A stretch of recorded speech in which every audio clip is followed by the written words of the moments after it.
Yo! What it do, man?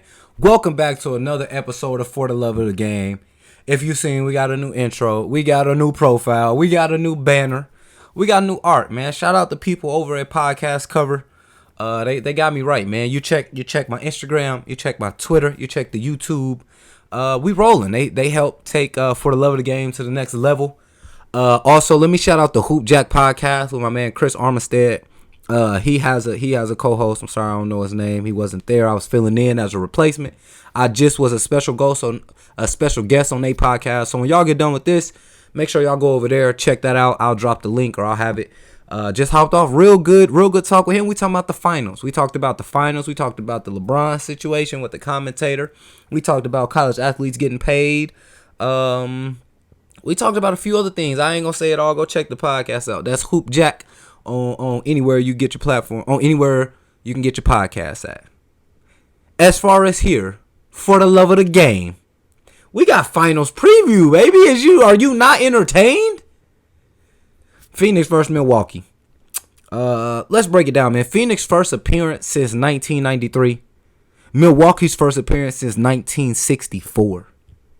I mean, we looking at teams who ain't been here in years, in 20 plus, in 30.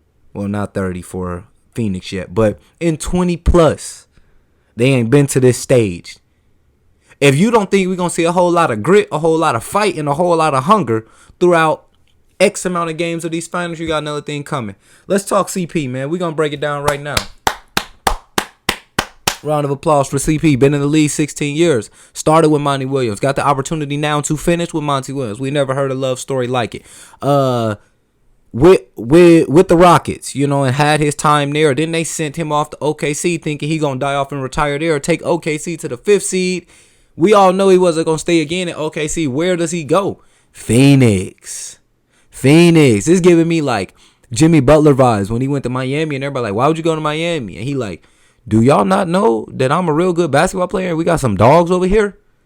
This Chris Paul moves to Phoenix giving me those kind of vibes. Took that winner mentality, took the best leadership in the NBA, took one of the top 3 IQs in the game, the best midi in the game, took all that in a package, took it over to Brooklyn. Took D-Book under his wing. You see it, man. D-Book a better playmaker. A better feel for the game. He's maneuvering in the midi a lot better. He's making left-handed cross passes, bounces out the pick and roll in tight creases. He's a better playmaker. That is directly credited to Chris Paul. Jay Crowder, veteran presence. Mikal Bridges, great wing defender, great 3-and-D. Cameron Johnson, great 3-and-D off the bench. Cam Payne, what a story. You go through, you love the Phoenix Suns story. Cam Payne, doing handshakes with Russell Westbrook. That was his job. Was out the league for a while. Now he came back, worked on his game, threw it all away, and is now living in the role of being that backup guard who plays valuable minutes. Chris Paul goes down for a game against the Clippers. Was it the Clippers, right? Or it could have been Utah. I think it was the Clippers, though. Yeah, no, he was out the first 2 games against the Clippers with COVID. So he goes out one of those games. Cameron Payne had 29 points, 9 assists, 0 turnovers. That's Chris Paul-like, if you ask me. And to get 29 and 9 from your backup, that's amazing. So this whole Phoenix Suns story, you gotta love it. D-Book in the postseason is averaging 27 points a game, 4 rebounds, and about 5 assists. All numbers have increased during the postseason. So the play was here all regular season. Now he done elevated it up to here in the postseason. And is there anything more you can ask? DeAndre Ayton had his hands full in the first round with AD. Well, he outplayed AD in that first round. AD, went down shortly after, but he outplayed AD in that first game. Second round, had his hands full with 2-time Defensive Player of the Year, Rudy Gobert. Hands full. He handled him. Third round, Zubac gave him a run for his money. Zubac ended up, he did get hurt, so they had to play small ball. But he's been up to every task. He's came out with a vengeance on everybody. He now meets another top dog in Giannis. We'll get to Giannis in a little bit, but he meets another top dog with Giannis. How does DeAndre Ayton react to that matchup with Giannis? Does he take it personal? The first game with AD, he had like 19, 11, 19 or 16, something like that, but completely outdid him the first game. How is this first game? This is a tempo setter for the Suns. They have a will not lose mindset right now, led by Chris Paul. Been in the league 16 years, never even tasted, never even won the West. It's not like he's been to the finals. It's like he's never won. This is the first time he's ever been. So the question on the table now is, what does a ring do for Chris Paul's legacy? To me, to real hoopers, it does nothing. Except, it may raise him a couple spots. He's top 5 all-time point guards. Easy. Already. No ring or with a ring. So him just making the finals after 16 years, getting it out the mud, grinding, might put him to number 4. Then, if he wins it, we don't know where he might jump to. He might be a top 3. So, a beautiful story for the Suns. A beautiful story for Chris Paul. Favorites to who am I taking to win the series? I got Milwaukee. I'm gonna make that transition over to the Bucks now. I got Milwaukee because Milwaukee's a team who's been in the mix for about 3 years now. They've had tough losses in the postseason, but they've been in the mix. They lose to Boston, they lose to the Raptors, and then Miami. They might have lost to Boston twice. Like they've been top dogs for about 4 years now. There's a difference between a team who's been proven, they've been there, they're just taking bad postseason losses, and a team where Chris Paul took this team to the finals, right, after they haven't even made the playoffs in 10 years. He brought them to the finals in his first year. That's LeBron James like. Chris Paul needs more attention. I'll be the first to say it. I'm not the biggest fan of the man, but winning goes wherever he go. Bring Chris Paul, the winning gonna flow. Easy.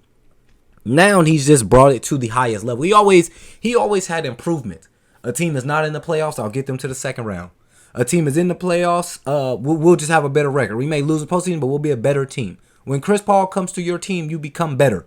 Chris Paul took this team from 10 years to not ever making the playoffs to his first year, bringing them to the biggest stage in basketball, facing the Milwaukee Bucks for the NBA Finals and the NBA Championship on the line. Who wanted more, man? I'm fired up talking about it. But like I said, I don't know the games yet. You're going to give me a time to think about how many games. I may say 6. Basketball dream, NBA Finals for it to go 7. But I got Giannis. I think a pivotal point in this series will be, can Giannis get Ayton in foul trouble? There's going to be numerous bodies thrown at Giannis, but Ayton will see a lot of that matchup because of the frame that he has. Ayton is a key component to the Suns on offense. Lobs, picks, anything. He's a good 12 to 16 points per game kind of scorer. He has all that. In fact, DeAndre Ayton this year, I would say he was probably around 17 points a game. Y'all want to bet? Let's see. 14 and a half. Not bad. Like I said, about a good 12 to 16 points a game. He's good for that. If Giannis comes out and is playing ultimate bully ball, head down to the basket, I don't want to see no threes from Giannis. This is the NBA Finals. You get about 2, and that's because you better make the first one you shot. The second one, if you miss the first one, better be a late shot clock situation. I want to see aggressive, head down, dunking on whoever's in his way, Giannis Antetokounmpo. And if he's able to play like that and get Ayton in any kind of foul trouble, who is their guy coming off of that bench? Or who is their guy that you replaced that can match up with him? We seen it with the Clippers. When they took Ayton out, they put Boogie in. When Ayton was in, the Clippers went small. When Ayton was out, they played with a big. And Boogie came in and just feasted on Dario Saric. Something. Just feasted on him. Number 20 on the Suns. So if Ayton gets foul trouble, that's going to be a key component. Monty Williams is stressed to him. Chris Paul stressed to him. Just play vertical defense. You don't have to block everything. The good thing about being a big man and being a great defensive guy is that you just impact shots. You get close enough. You don't have to get a block. You just got to change the shot.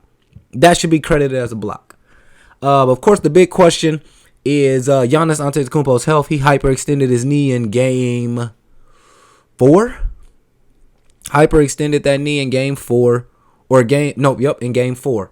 So he has not played since then. He's been updated to questionable for tonight. I don't know, man. If he doesn't play, I got Phoenix winning this first game. I think because the Valley's gonna be electric, man. The Valley's gonna bring so much energy. They ain't been there since 1993.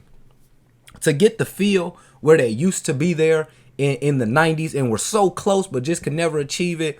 All those old Suns fans, all those old Suns players are ready for this moment. The building will be electric. Every jump shot they make.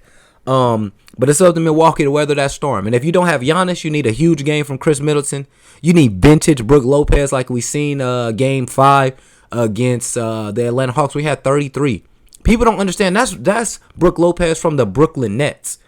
Right? Post game, just dunking everything, catching every lob. He went to Milwaukee and has become a stretch big, and that's what they need because Giannis is going to take care of everything in the paint.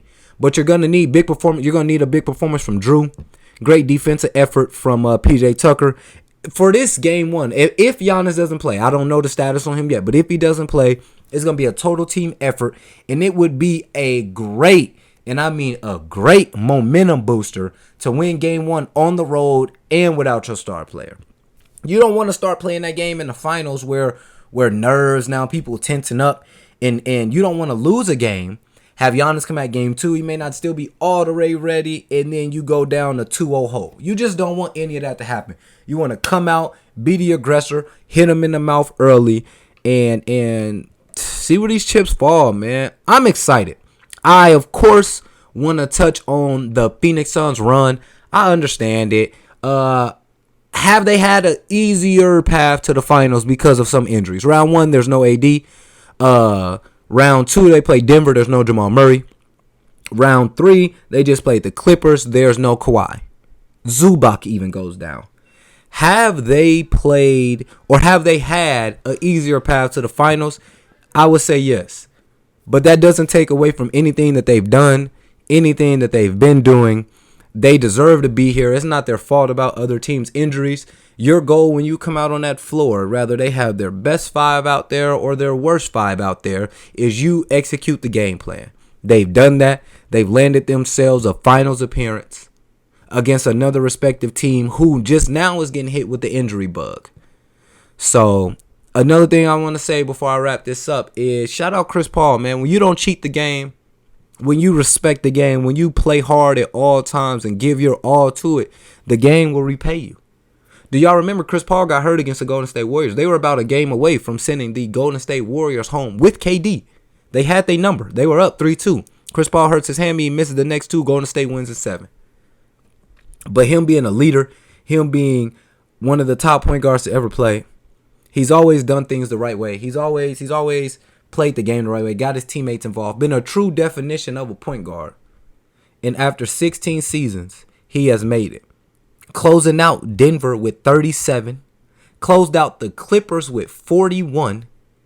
And we just seeing the game pay it back to him for doing everything so honest. So he's here. We all want to see the Cinderella story, of course, of him winning the championship and all that hard work paying off. I know I do at least as a basketball fan. But at the same time, I like Milwaukee as a better team to win the finals. And that's it, man. That's our game 1 recap. That's our game 1 preview, I should say.